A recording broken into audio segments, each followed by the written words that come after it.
ഈ സമരത്തിൽ നിന്ന് ഒരടി പോലും പിന്നോട്ട് പോകുവാൻ യൂത്ത് കോൺഗ്രസ് ഒരുക്കമല്ല എന്ന് സൂചിപ്പിക്കാനായിട്ട് ആഗ്രഹിക്കുകയാണ്. നമ്മുടെ നാട്ടിലെ ജനങ്ങളെ ഈ സർക്കാരിൽ നിന്ന് മോചിപ്പിക്കുവാനുള്ള ഉത്തരവാദിത്വം, ജനങ്ങളുടെ മോചനത്തിന്റെ ഉത്തരവാദിത്വം ഈ നാട്ടിലെ യുവത ഏറ്റെടുക്കുകയാണ്. ആ യുവതയെ മുന്നിൽ നിന്ന് നയിക്കാനായിട്ടുള്ള ധാർമ്മികമായ ഉത്തരവാദിത്വം അത് യൂത്ത് കോൺഗ്രസ് ഏറ്റെടുക്കുക. എതിർശബ്ദങ്ങളെ നിശബ്ദമാക്കുവാൻ ശ്രമിച്ചിട്ടുള്ള എല്ലാ ഏകാധിപതികളും ചരിത്രത്തിൽ തമസ്കരിക്കപ്പെട്ടിട്ടുള്ളതിന്റെ ഉദാഹരണം കേരളത്തിന്റെ അഭിനവ ചക്രവർത്തി കൂടി ഈ അമിതാധികാര പ്രയോഗമെല്ലാം നടത്തുമ്പോൾ ഒന്നോർക്കുന്നത് നല്ലതായിരിക്കുമെന്ന് സൂചിപ്പിക്കാനായിട്ട് ആഗ്രഹിക്കുകയാണ്.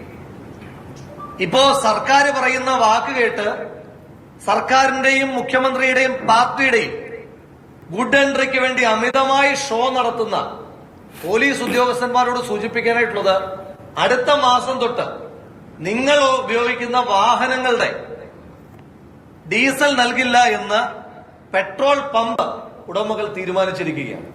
ആ വിഷയത്തിൽ സമരം ചെയ്യുവാൻ ആദ്യം ഇറങ്ങുക യൂത്ത് കോൺഗ്രസ് ആയിരിക്കും. കാരണം ഈ നാട്ടിൽ ക്രമസമാധാന പാലനം നടത്തുവാൻ നിങ്ങൾ പരാജയപ്പെടുന്നുണ്ട് എങ്കിലും അത് നടത്തുവാൻ ഒരു ഫോഴ്സ് ആവശ്യമായതുകൊണ്ട് നിങ്ങളുടെ ആ ആവശ്യത്തിന് വേണ്ടിയിട്ടും ഞങ്ങൾ സമരവുമായിട്ട് മുൻപന്തിയിൽ തന്നെ ഉണ്ടാകും.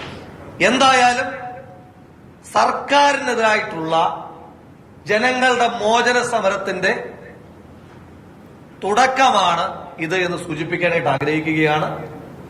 പിണറായി സർക്കാരിന്റെ ഒടുക്കത്തിന്റെ തുടക്കം ഇവിടെ നിന്ന് ആരംഭിക്കുകയാണ്.